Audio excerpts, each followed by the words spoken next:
Good afternoon, everyone, and thanks for tuning in today. Welcome to our 8th Trust Hab webinar. My name is Giulio Buccieri. I'm Trust Hab's product manager, and I'm joined by our marketing manager, Gemma Bissell. So as everyone's well aware by now, 2020 has indeed presented a host of new challenges for most industries, property management being one of them. Those that are responsible for running the day-to-day operations of any multifamily, commercial, student housing, or residential buildings have been forced to find new ways to continue management processes while simultaneously prioritizing the safety of staff and residents. And IoT has played a big part in allowing that. In today's webinar, we're going to talk specifically about the ways in which IoT has helped property managers to effectively continue management practices under these current difficult circumstances. Be sure to stick around to the end of the webinar as well. We'll be hosting a quick Q&A, so feel free to submit any questions as we go along. Thank you for that introduction, Giulio. We're glad you guys could join us today. So just a quick background on Trust Hab in case this is your first time hearing about us. We're a facilities-based IoT solution purpose-built for student housing, senior living, residential and commercial MDUs. Our platform utilizes IoT-driven smart devices to push actionable data back to property staff, allowing them to remotely identify when a potentially risky condition is present within a unit. We've also developed our own suite of access control features, which simplifies the process of granting or revoking access for both residents and non-resident visitors to a property, which also helps staff to avoid many of the headaches that come along with losing or misplacing physical keys. So in a nutshell, our solution empowers property management teams with a more efficient way to manage vacant units and provides a proactive approach to maintenance problems, which then enables them to significantly reduce costs and increase their overall property NOI. If anyone is interested, we do have a number of different use cases and other resources available for download from our website, and they're completely free. So you can see some examples of how we have helped properties across the country to achieve significant savings. Be sure to also check out, we have a library of how-to videos available over on our site under the how-to section. These are a collection of short 90-second tutorial clips on the many different features within our platform. So for those who aren't too familiar with the term IoT, it stands for the Internet of Things, and it's otherwise known as an ecosystem of connected physical objects that is accessible through the internet. In other words, it's like a giant network of connected things or devices. Facilities, when associated with the property management industry, tends to refer to the operations within a housing community for which management teams are responsible. So facilities management often includes the supervision of devices within a building that ensure a fully functioning living environment for residents. So think HVAC units, water heaters, leak detection, alarms and security systems, which is exactly what our facilities IoT solution focuses on. And since the beginning of the pandemic earlier this year, property managers have been turning to IoT to help them reduce exposure for both staff and residents by minimizing in-person contact wherever possible. Yeah, that's right, Gemma. And we've always focused our solution on our partners utilizing the platform to maximize efficiency and streamline workflows. And now more than ever, we're seeing more properties take as many workflows as they can completely online, such as handling lockouts with remote unlocks, handling rekeys remotely, and remotely troubleshooting cooling and heating issues. Our platform gives you real-time visibility into all your devices, so you'll always know what's happening and will be alerted if any values are truly out of bounds. In these times, our partners want to limit their staff's exposure to resident living units. To make sure you and your staff know an issue is occurring well before you step foot on the property or in a unit, or even before a resident complains about it, you can be notified with our proactive alerting system. You won't need to worry about waiting for a resident to report an issue, since the platform will notify you in real time when any issues are detected, such as leaks. So leak sensors will alert you to any leaking pipes as soon as they're detected, which of course, if left unchecked, can lead to extensive water damage to a property, which is typically very expensive to remediate, especially if it starts on a higher level in a multi-level development. Our alerts will also notify you if high humidity levels are detected in a unit, and these present a breeding ground for mold conditions. So if high humidity is in fact present in a residence, that's something you'll want to catch and address immediately. If an AC unit is running excessively, you'll also be notified, as this usually means the HVAC's having trouble reaching the temperature set point And this can be occurring for a number of reasons, such as a coil needing to be cleaned or a filter needing to be changed. Or it could be that windows have been accidentally left open, which is, of course, detrimental to expensive HVAC equipment, especially if that's in conjunction with a running AC, because the AC will never be able to reach the set point if it's continuously being countered by an open window. Units getting too hot or cold can also trigger alert notifications, and these units can be uncomfortable for residents and potentially dangerous for electronics if it gets too hot, or everything, including pipes, if it gets too cold. And of course, our fire, smoke, carbon monoxide detection. So these are definitely issues that you would want to get addressed immediately. And in addition to alerts, the command and control features in TrustHab allow you to coordinate service calls with tenants to ensure repairs are completed when a resident has vacated the unit. TrustHab's command and control features even allow maintenance staff to handle certain workflows and troubleshooting entirely remotely. Under the Places section, you can see in real time what the devices are doing so that maintenance staff know exactly what problem they're going in for prior to entering a unit, which avoids them wasting time trying to dissect the root of the problem while in the unit. You can also see any alerts that have been triggered for that unit and can drill even deeper into your device's actions with our analytics modules. Not only can you see what all your deployed devices are doing, you can also easily edit devices and change settings from anywhere you have an internet connection. For example, let's say a tenant calls after hours to say the AC isn't blowing cold air. Property staff can view the current status and mode of the thermostat and ensure it's set to the right mode and set points needed to achieve what the resident wants. If they're unknowingly in off or heat mode, you can easily make the change for them with just a few clicks. On an after hours call, that's much easier than needing to talk a resident through having to change a setting. It's certainly more cost effective than sending a resource on site after hours just to press a few buttons in the resident's unit. On properties that utilize our access control, property staff can remotely lock and unlock units, as well as grant and revoke access credentials and PIN codes safely and securely from anywhere. So for student housing properties in particular, school classes being held online has meant one of two things. Either students are now spending even more time at home in their residences than ever before, or they've taken an extended trip back home to stay with family, leaving their unit sitting vacant for a long period of time.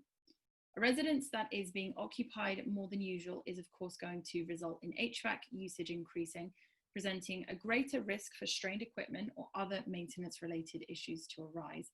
And for any vacant residences, it's also very important for staff to be sure that the tenant hasn't accidentally left their thermostat set to continuously cool, leaving the HVAC blowing cold air to an empty room, and of course, inviting the potential for frozen HVAC coils.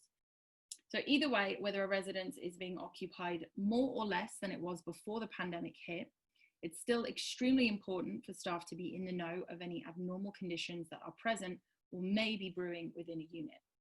The number of on-site staff now being limited in some properties, combined with residents understandably being wary to allow any maintenance teams to enter their home, has definitely made this difficult for property and maintenance managers. But with a solution like ours, for example, property staff can identify a potentially risky condition without even needing to set foot inside a residence. This has in turn allowed maintenance teams to prioritize in-person service calls to only those that are absolutely necessary.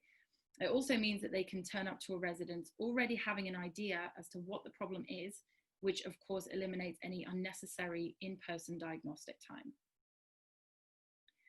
Speaking of vacant units, when property managers typically have over 100 units or so to keep track of, how are they supposed to know when the pandemic has resulted in a resident being away from their unit for an extended period of time? We've heard of some properties trying to guess which units are vacant by seeing how the bandwidth usage fluctuates, or looking at how many devices are connected to the network in relation to how many there were in January, for example. But realistically speaking, that method is very unreliable and leaves a lot of room for error. So Julio, what is the most effective way for staff to identify any vacant units without needing to go door to door? Yeah, we've seen a host of properties attempting to gather info on current occupancy, like you mentioned, by checking Wi-Fi traffic and devices logged into their local networks. But these are usually tough to gain insight from, since nowadays every resident has multiple devices connected at any given time, whether they're home or not. So of course, on properties with our solution with locks and access control, it's easy to find this info out, as you can see comings and goings logged in the system. If no one's unlocked the door recently, it's likely a vacant unit. Another function we've seen properties roll out has been scheduled set point changes on their thermostats. Not only can these be used to enact energy savings, they also give you an easy way to roll every thermostat's mode and set point to whatever you desire, and then see how many of those settings get changed. Many properties were installed on run green initiative scheduled presets, and what that means, they're made to maximize energy savings during the parts of the day with the most extreme temperatures. So I roll these out daily. So for example, if I'm running a property in a warm weather climate, like down here in Orlando, Florida, I would schedule a preset to run and change everyone's cooling set point to 79. On a hot day here, that might be slightly warmer than some people would like their room to be, but it's perfectly acceptable for a vacant unit. After rolling that out, a quick glance an hour or two later or the next day, and you'll see which rooms have different cooling set points, and as such are certainly occupied. However you figure out your true vacancy, it's easy to enact changes to all your devices remotely through the platform. Once you identify your vacant units, you can edit all their settings of all their devices via a bulk edit or through a scheduled preset. Not only will you be saving energy and making your property greener, you'll also have peace of mind knowing that the temperature in the vacant units will not be able to go to extremes, on top of knowing that you'll receive any alerts for any issues with the HVAC or humidity levels within any unit. Another easy way to gain value from the platform in times like this is with our command and control features. And we mentioned previously how you have the ability to manage and control all your deployed devices anywhere at any time. And oftentimes this can completely save you from a trip to the unit, or at the very least help give you insight into how a troubled unit is performing before you walk in the door. Instead of spending time in the unit troubleshooting, you can spend time in your office researching that unit's activity through the platform. So you'll know before you go if you're going into a unit to check filters and coils, check coolant levels, look for an open window, or if you need to bring your HVAC specialist with you to test some wiring. For our properties with access control as well, if you need to work on a unit while it's vacant, you can easily confirm that the unit was vacated by checking the entry logs for that unit. And if it's a scheduled visit to the unit by a third-party contractor, you can ensure that they only have access to the given unit for the set amount of time you determine in the platform. Thanks, Julio. So as we previously mentioned, another one of the key features to our platform is in fact the real-time alerting system. These are essentially the proactive maintenance alerts that allow on-site teams to remotely identify when a risky condition is present, thereby reducing time to resolution for maintenance issues. Another huge benefit of our real-time alerts is that they can be completely configured by a property to ensure the appropriate personnel are notified of a particular issue. Earlier in the webinar, I briefly mentioned that some properties are temporarily short-staffed, with many of their employees now working from home. So with this being the case, it's important for staff to be easily able to edit which employee is receiving a particular notification in the event that, say, staff members are taking turns rotating shifts. Some information on how these configurations work. Alert recipients are customizable per alert type and severity. So for example, maybe someone from the maintenance department gets the high humidity alert when it surpasses the info level threshold of 65%, but the property manager gets notified when it surpasses 80%. Alerts get to the appropriate personnel faster than it takes for a resident to recognize a potential issue and notify maintenance, or in this case, many residents aren't even home to be able to call in and notify staff. So of course, these automatic alerts are especially helpful during these times. Yeah, and to follow Gemma's point about making things as easy for on-site staff as possible, especially under the current circumstances, I want to talk about one other strength of our access control solution, which is touchless entry. While residents can use their PIN code to open their lock, they can also access it through the mobile app, which allow the doors to unlock without ever touching the keypad. For property management and maintenance staff, as well as third-party contractors or any temporary people on site, they'll never need to touch any keys or PIN pads. Through the manager portal and the quick access module, personnel are always able to lock and unlock any door they have access to through the platform, saving time and saving touch points. This is especially useful in areas where COVID prevention measures are being strictly enforced, as it provides another layer of security for you and your residents. So here I'm just going to quickly demonstrate how you can easily and securely grant personnel temporary access to control multiple smart locks on your property by utilizing some of these access control features in TrustHab. So since we're focusing on manager portal users and property personnel, the first thing I'm doing here is creating a user, and I'm going to use the temporary user role. I can set this user up however I want and assign them to as many or as few places as possible. For this test, I'm just going to give the account access to one unit. If I was granting access to this unit to a user who, for example, maybe has worked on the property before, I could just select their user account from here and add the temporary access to this unit for a set period of time to their existing account. But since this is a new user, I just enter their email address. Now, whatever access I give this user will be revoked based on the scheduled enabled and disabled dates and times. You can set users up as far in advance as you want, and they'll activate at the given set time. Once you hit save, the user will receive an email to activate their account to gain access. So now we've hopped over to mobile to show how our example user would complete activation and gain access to the lock.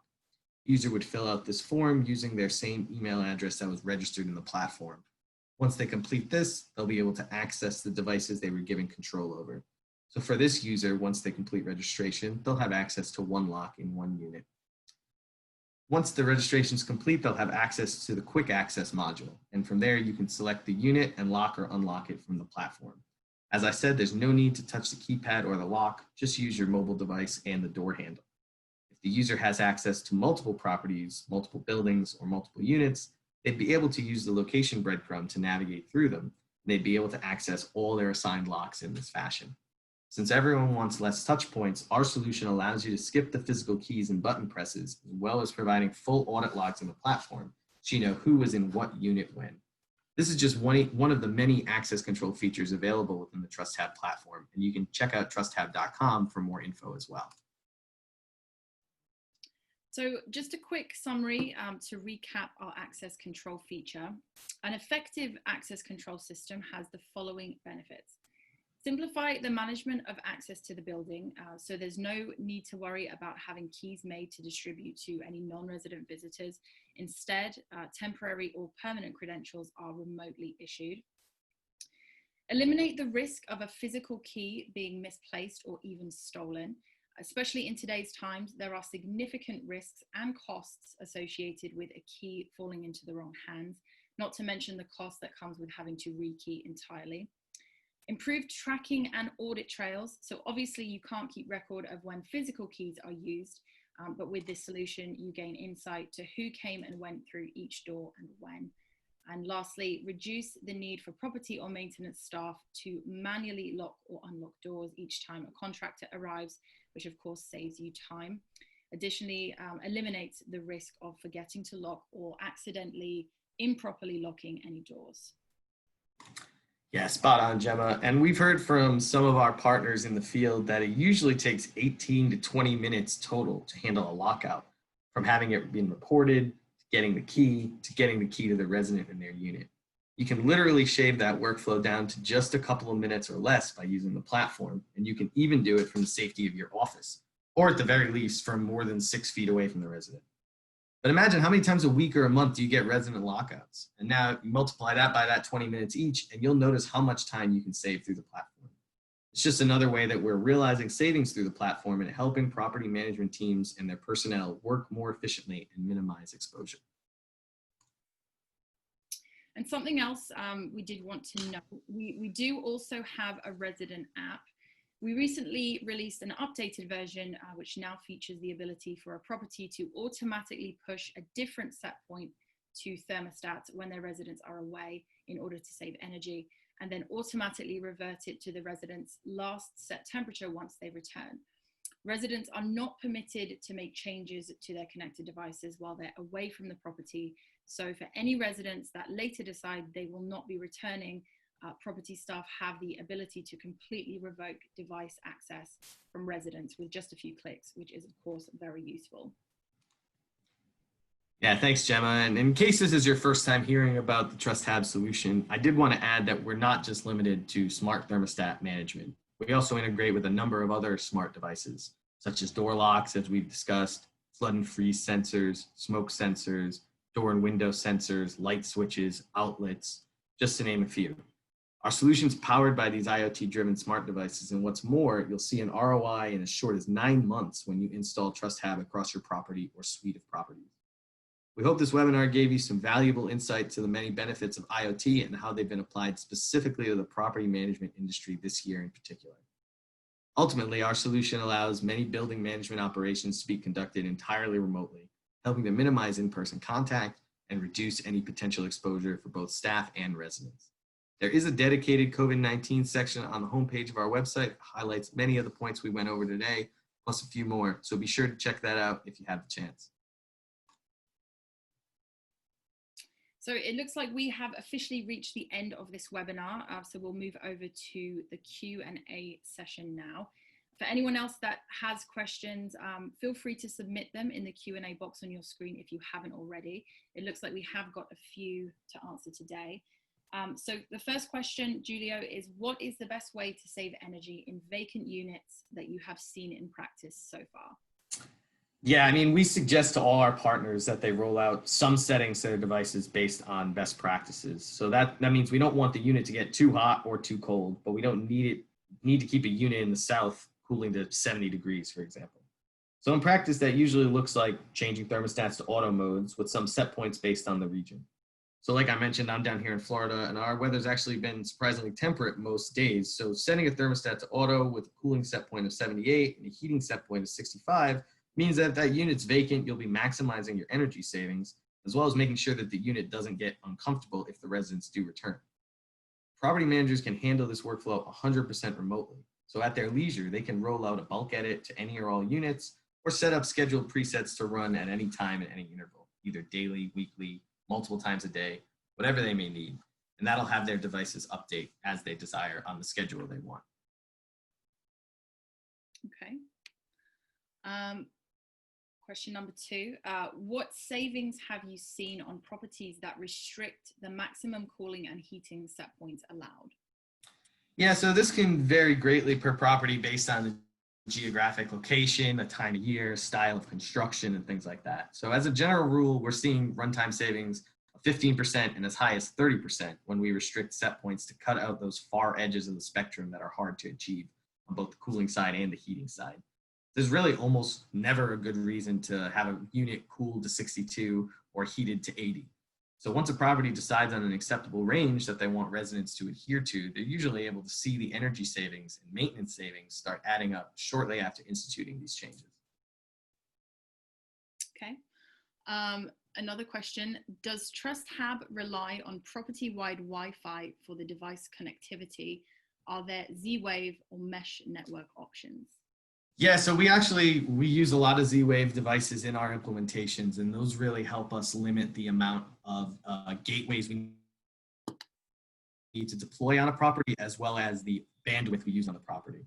So property-wide Wi-Fi is not something that is necessary. Obviously, it helps the implementation. It makes it easier for where we can place gateways, but it's not necessary. We have some installations where they have no Wi-Fi on site, and they handle them with LTE gateways, so gateways that are just using a cellular connection. Some places we have gateways that are using both a Wi-Fi or LAN connection and a cellular connection to have that redundancy. So really it varies based on the platform, or I'm sorry, based on the property and the devices you have deployed. But Z-Wave and mesh network really is where our strong points are with our networking and limiting the amount of data we're pushing through a local network. Okay, thank you.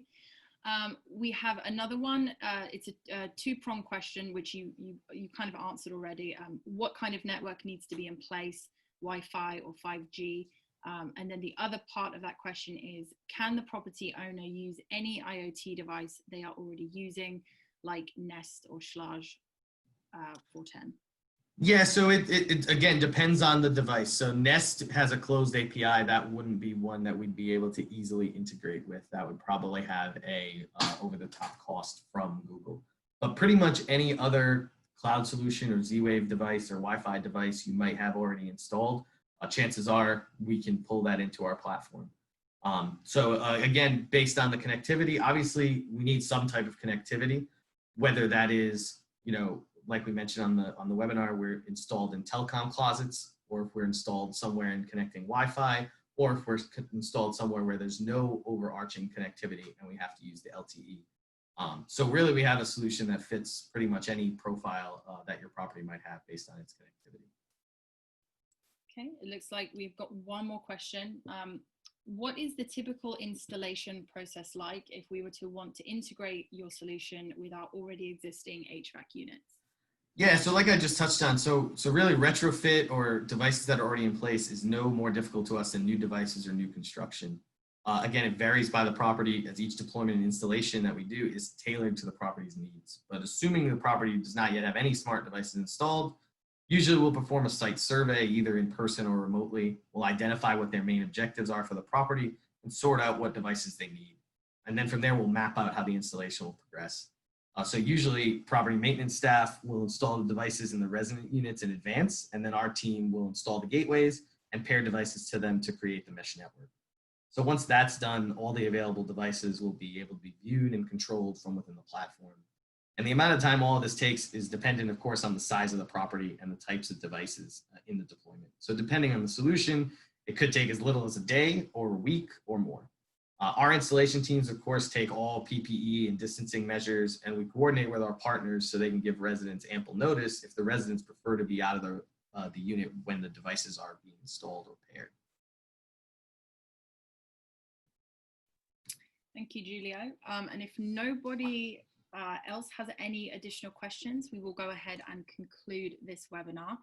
Thank you again to everyone that stuck around until the end. If you have any questions after this webinar has completely ended, you can always reach out to us at contact@trusthab.com, and be sure to check out our website where you'll be able to learn more about the other devices we integrate with.